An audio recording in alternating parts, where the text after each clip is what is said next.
Welcome back to Definitely Not Definitive. I'm Ken. And I'm Bethany. And we're just an epic duo in love that loves some epic rap battles history. We do, and I'm really excited for this one. Why are you excited for this one? Because it is Tolkien versus Martin, and I'm a fantasy geek, so this is awesome. That's why, now you know. And so the way we do this is we're going to watch it once straight through, just, for fun. And then we're going to watch it again and kind of score each round based on the burns and, just the acting, the performance, and just the cleverness of it all. And yeah, decide who we thought won. And if you want more epic rap battles of history, we got a playlist down below in the description of this video. And it's Fight Night Friday, people! Woohoo! Alright, so we got Fight Night Friday on this channel. We got it over on Definitely Not Definitive Games, and we also got it on our Instagram at We Are Definitely Not Definitive. The link's in the description of this video. And Fight Night Friday, it encompasses a whole bunch of different things. You can fight not just, with your fists, but you can fight with words. And yes. So this is, it's epic rap battle. It's a fight. So that's why it's on Fight Night Friday, alright? Stop yelling at me. Alright, let's do this.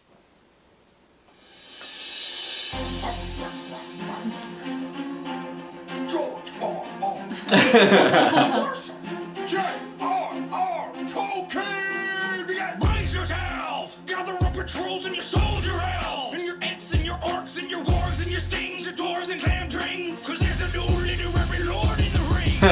Fall in love with every character I've written, and I kill them! And they're like, your good guys survive! We can tell what's gonna happen on page and age 5! You're all seeing how to find some sex in your movies! Yeah.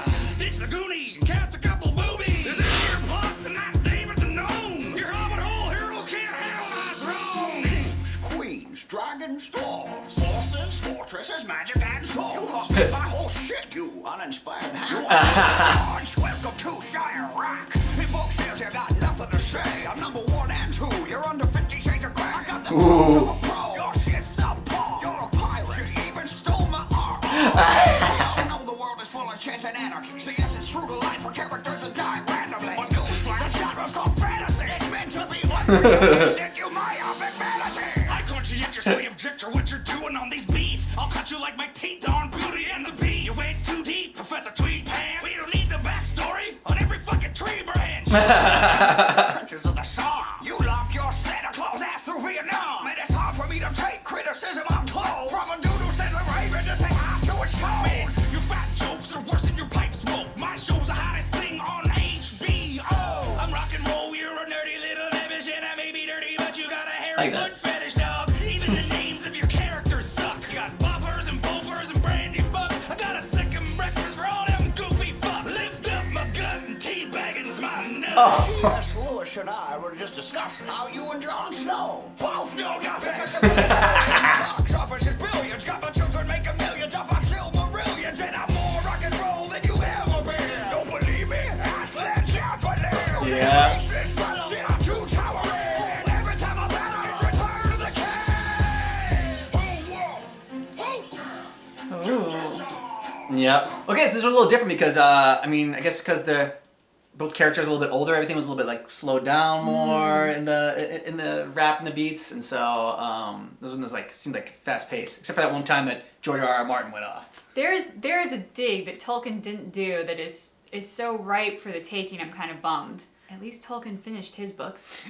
Well, I think this came out. This is 5 years ago, so they didn't even know that they're. Because they still had hope then that George R.R. Martin was going to do something. Yep. I've given up. Okay. He's too busy. He worked on Elden Ring, which is a great game. George R.R. Versus JRR Tolkien! Brace yourself! Gather up your trolls and your soldier elves! And your ents and your orcs and your wargs and your stings, your dwarves and clamdrings! Cause there's a new leader every lord in the ring! My readers fall in love with every character I've written, and I kill them! And they're like, That's great. Good guys survive! We can tell what's gonna happen on page and age 5! You're all seeing how to find some sex in your movies!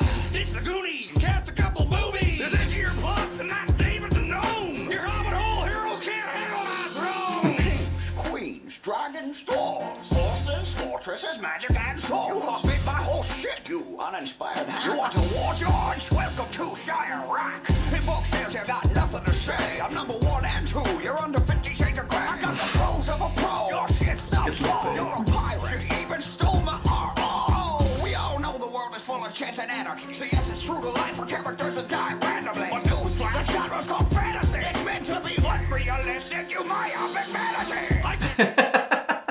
Oh, this is hard. For me, it was Tolkien. I think I thought he pretty much crushed George R.R. Martin on that one by saying, like, you know, you stole not only like my work, my name as well, the RR in my name, and the fact that he was talking about the book sale or the sales and everything like that. And Yeah, so that 50 Shades of Grey line is pretty good. George R.R. Martin was a lot like, I mean, he didn't take too many digs at Tolkien. I thought, like, I mean, a lot of it was just like talking about how awesome he was. Yeah, I mean, his made me laugh pretty much right out of the gate, which I respect, and it's a good way to get me hooked. But I felt like Tolkien answered them and then slapped back on virtually everything. For me, it's close, but I'm gonna give it to Tolkien. Conscientiously object to what you're doing on these beasts. I'll cut you like my teeth on Beauty and the Beast. You went too deep, Professor Tweed Pants. We don't need the backstory on every fucking tree branch. Got my teeth in the trenches of the Somme. You locked your Santa Claus ass through Vietnam. And it's hard for me to take criticism on clothes from a dude who sends a raven to say hi to his toe. Okay, so that was a quick one. Yep. That one was tough to score out of just that being so quick. Tolkien. I give it to George R.R. Martin just because the one that I really liked in there, I guess, was like, you know, you don't need to, like, every tree branch doesn't need a freaking backstory. That was pretty good. Although, I mean, with George R.R. Martin, I mean, he has so many like extraneous characters in his books as well, and like they all had the like similar names and whatnot. That it's his kind of has a lot of extraneous parts as well. But Tolkien didn't kind of like hit back with that, so. Tolkien for me got it because, you know, send a raven to say hi to your toes. That was... Yeah. That's actually pretty good. It's probably a better one. Your fat jokes are worse than your pipe smoke. My show's the hottest thing on HBO. I'm rock and roll, you're a nerdy little image, and I may be nerdy, but you got a hairy foot fetish, dog. Even the names of your characters suck. Got buffers and bofers and brandy bucks. I got a second breakfast for all them goofy fucks. Lift up my gut and teabagging's my nuts. C.S. Lewis and I were just discussing how you and Jon Snow both know nothing. There's a backstory on my box office is brilliant. Got my children making millions off my Silmarillions, and I'm more rock and roll than you ever been. Don't believe me? Ask Led Zeppelin. Racist fellow, shit, I'm too towering. Every time I'm better, it's Return of the King. Oh, whoa. I thought George R.R. Martin did a great job with that last verse. Tolkien answered back and then some. It's Tolkien again. Yeah, I think he crushed that last line, that last verse in there. I love the Led Zeppelin reference. You know, them. Conan O'Brien would always talk about that, about how Led Zeppelin would just, you know, talk about like, and then Gandalf went to the sun. Yeah, so Ramble On was really good. You know, I really loved Led Zeppelin in high school, and I think I listened to them almost too much. In high school, I listened to them like all the freaking time. I remember when I got the box set for Led Zeppelin, like all like the 10 CDs, and I just listened to it straight through the first time. It was like blew my freaking mind. It was so amazing.